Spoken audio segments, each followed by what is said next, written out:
the bonkers BBC interview that Harry gave this week or last Friday, but it's got legs for days, in which he says two things that do not go together.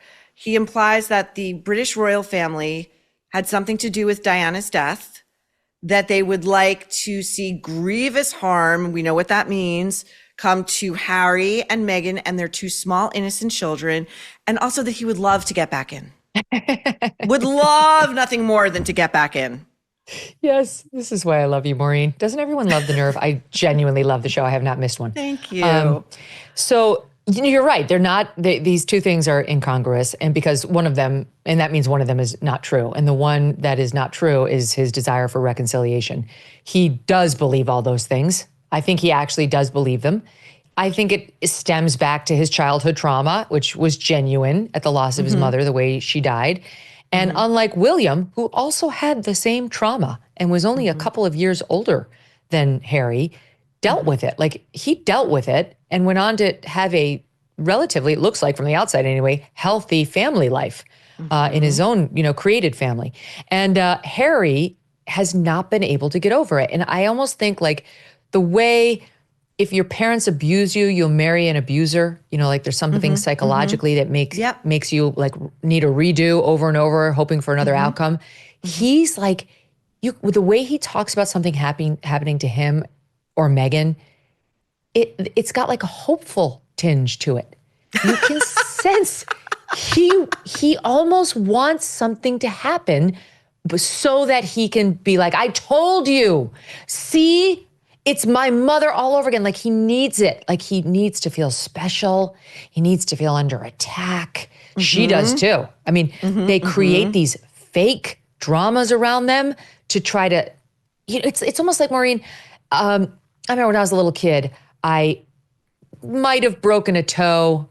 I don't know. I went with it. It's broken. I'm like, I need a cast. I need crutches. I couldn't wait to go into school because I loved attention. And I was like, this is going to attract all sorts of attention to me. Now, I was still in the single digits when I did this. And now, like with my kids, I can see it happening from a mile away when they do it. They can get away with nothing. But that's how he still is. And Meghan Markle too. Like, he needs the drama of like, they're out to get us. They want to kill us. The press is going to lead to Meghan getting killed just like my mother. All the stuff I just mentioned is like combined to create this delusional, paranoid, sad sack that used to be a sought after prince and now is just sort of like a charity case where you're like, oh. According to Megyn Kelly, Harry has somehow convinced himself that the royal family not only played a role in Princess Diana's death but also wants him, Meghan, and their kids dead. But here's the kicker. In the same breath, he claims he wants to reconcile with them. Kelly doesn't hold back, calling it delusional and immature. You can't accuse your family of plotting murder and then say you're hoping for a happy reunion. Is Harry completely losing it, or is he just desperate for public sympathy? It's paranoid and tragic. Harry is trapped in his own fantasy, and Meghan's feeding his victim complex. And here's where it gets really twisted. Megyn Kelly points out that Harry's entire identity now revolves around being a victim like his mother. It's almost as if he wants something bad to happen just to prove he was right all along. Kelly compares it to a child craving attention, exaggerating injuries to feel important. She even says it's like breaking a toe and begging for crutches just to get sympathy. Is Harry so addicted to being seen as a martyr that he can't even recognize when he's embarrassing himself? It's sad and cringeworthy. Harry's not just fighting the media, he's fighting his own obsession with trauma. And here's where Harry's entitlement really shows.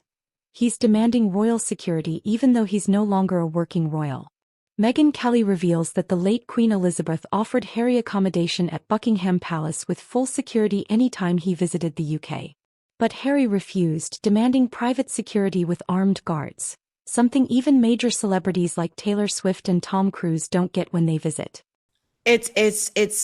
You're so right about that sort of arrested behavior.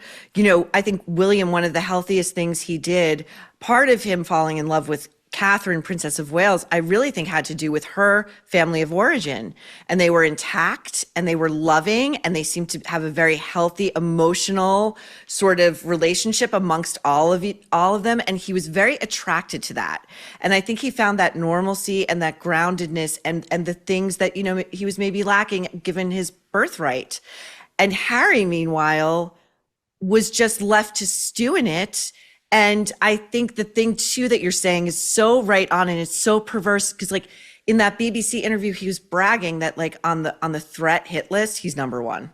Yeah, like he's right. Like, sure, I would not be bragging about that if a government agency came to me and said, you know what, Maureen, suddenly for whatever reason, you're like at the top of the list of people who are going to be like in grave danger. I would be now that you're an astronaut, let me not publicize that. Right. Like that doesn't seem bright. Right. No, I've never seen somebody so anxious to disclose his alleged security threats. I mean, it is strange. Like I actually had a very, very dark period when I first became a journalist where I developed a very bad stalker. Nobody knew who I was. I was on the weekend shifts on Fox, but I happened to be nobody the one person. knew. You weren't that famous yet. Not at all, not at all. But just happened to be the one person who developed this very dangerous stalker. And now I talk about it. This 20 years ago, right? Like it's long resolved. The guy went to jail for 10 years. But at the time, I would rather be caught dead. I was like, hell no. Anything I say could like encourage the person or create another such person, or like if you're actually under threat and genuinely afraid for your safety, you don't want to go anywhere near that discussion. And the whole lawsuit with the family and the security, that was just his attempt to like win, to punish them, to say like, you're not in control of me. Like I will get what I'm entitled to. I'm a Prince of England. I will have it, because we all know, number one, he has the money to pay for private security, all the private security he wants. Now, It's true, you cannot arm them in Great Britain. They're not allowed to carry guns. So that's a diminishment of full protection. But it's what Taylor Swift has to deal with. It's what Tom Cruise has to deal with. It's what every massive star, way more famous than Harry, has to deal with when they go to the UK. And speaking of stalkers, I guarantee you Taylor Swift is in far more danger at any public appearance than Prince Harry is. So, but the second point, Dan Wootton told me, and he broke Megxit, he's broken all these big royal stories, that the king said to Harry, okay, Queen Elizabeth said you cannot have the security the same as you would if you were working royal. We cannot look at the taxpayers and tell them they have to foot that bill since you're not doing any work for us and you fled the coop and you're trying to make money off of all our stories on Netflix.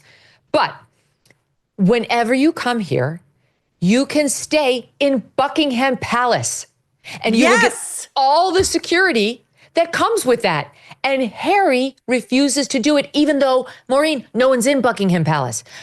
William and Kate are at a different palace, and so are Charles and Camilla. So he'd have Buckingham Palace to himself with all the security, and he still is on the BBC going, boo fucking who? Feel sorry for me. Incredible. Such a great point. And like, let's say even a family member happened to be in Buckingham Palace. It's like, you could conceivably never see them, okay? You've got like 85 rooms and staff and foot soldiers, and it's all going to be fine. Kelly blasts him for his hypocrisy and arrogance. He wants to bash the royal family for public sympathy while still living off royal privileges. It's tone-deaf and laughably entitled. Exactly. It's not about safety, it's about control. Harry wants the status of a prince without any of the responsibilities. And here's the craziest part. Buckingham Palace, one of the most secure places on earth, was offered to Harry whenever he wanted to visit. But what does he do? He refuses and then whines to the BBC about how he's not safe. Kelly calls it petty and spiteful, saying Harry just wants to prove a point rather than actually protect his family. Is Harry's desperation for control clouding his judgment, or is he just addicted to playing the victim? It's infuriating and pathetic. Harry's ego is making him self-sabotage, and Meghan is encouraging it. And here's where Meghan comes in. According to Megyn Kelly, Meghan is feeding Harry's paranoia, encouraging him to see himself as a modern Diana who's being hunted by the press.